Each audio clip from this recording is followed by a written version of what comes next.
in this video I will be taking you through a small journey as I do my first race of 2024 at Bergman Mysuru. So now we're heading to the pool. We're close to Dolphin Aquatics and it's about like 3:36 in the evening. In the morning, I had like a break, 55-minute bike workout followed by an easy 36-minute run. And now is the tough part of the day. It's a swim race simulation. So we have about 1,600 meters of main set and like 500 meters each of warm up and cool down. So looking forward for it. Let's see how it goes today.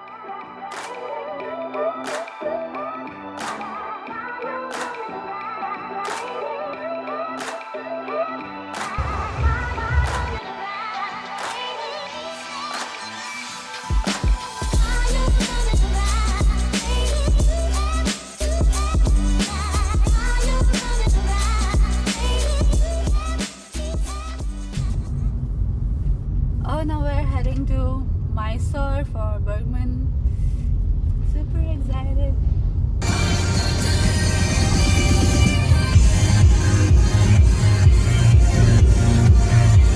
So here we are at the Bergman venue. So the setup is over there and it's right next to the KRS Dam. It's more like the backwater section and the swim start is also right there, a little deep inside the waters. The Bergman briefing and the expo, the whip collection, everything is over there and that's where we're heading to right now.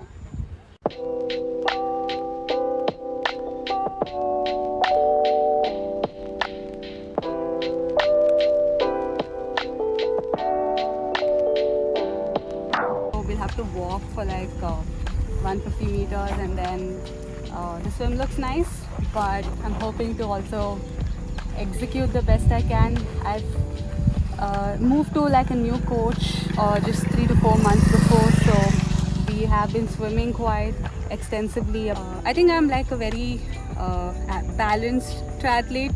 My swim, bike and run all are like very at an equal level. Very good or very bad, that depends, but I'm equal in all of them.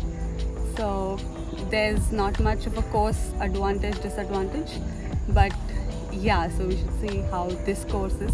I'm hoping to give my best performance, hopefully win the race and do a good show tomorrow. So now we are heading to the bike deposit. We'll be keeping the bikes overnight over here and then tomorrow morning around 5:30 we'll be going to the transition, and once it opens we'll just set everything up, make sure the tires are all inflated and everything. That's in the morning.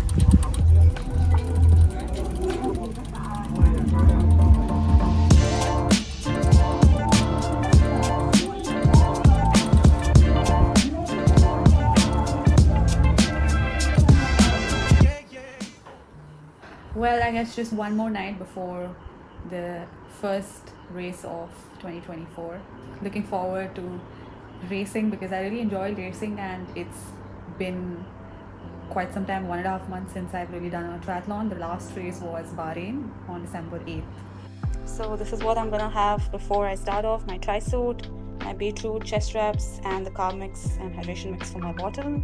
And here are the things that I would do it in transition or the swim start: my goggles, cap, my first gel before I start, and the race timing chip, then the helmet, the gel on the bike, the shades, this is the run stuff, the socks, the cap, the gels, and the belt and bib.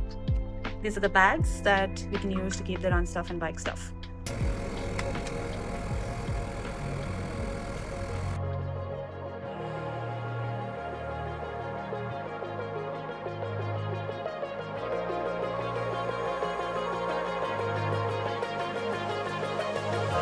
And when I started off with the swim, the first 100 to 200 meters was actually walking through slush, and my legs were like sinking deep into the mud, and there was also thorny plants in there, so that was not a very pleasurable experience. But yeah, we had to get through that to get to the water.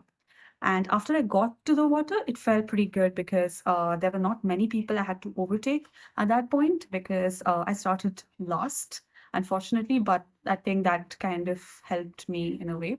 So I quickly swam the 750 meters and back, and roughly about a 210 per 100 pace. I'd not go too hard on the swim, but I think I really felt the rhythm and pace really go well in the swim.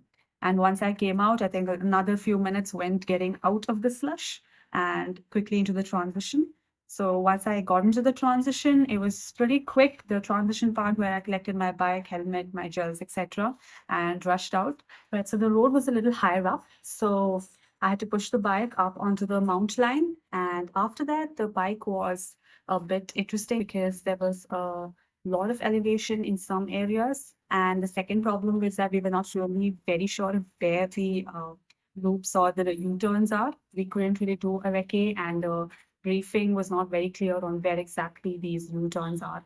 So uh, I just went in and took the help of volunteers and route to figure out where to take the turns. So there was like a little bit mind outside just the cycling and putting out the power. And I think I could hold a pretty decent power most of the time, at least for the first 1 hour. And the bike leg felt good. And the last 5, 6 kilometers, there was quite a lot of elevation. So that was a bit tough. But once I finished the bike, I again had to like take the bike down the hill and go to the transition area, put the bike. But my transition as such from bike to run was pretty quick. So I felt pretty good. So the run again, I realized that I had a very good lead. I did not find anybody else along with me on the run course, at least for 30, 40 minutes. So I knew I was going to win this if I keep the lead and if I just finish the run pretty well. So that was the idea. I initially thought in case I need to step up the pace, I will do it in the last half. I will take it based on feel and based on my heart rate in the first 4, 5 kilometers. So I just went by feel and by heart rate. And this event, as such, I was doing in the midst of my training block. So there was some pre-existing fatigue and pre-existing soreness. So I was taking that in. And also, I had to go back, or I have to go back into training now, a full-fledged training block. There's no tapering or there's no recovery phase. So yeah, so I thought, why kill yourself when you already have the place? So I finished the run, and yes, it was a first place finish, and that felt really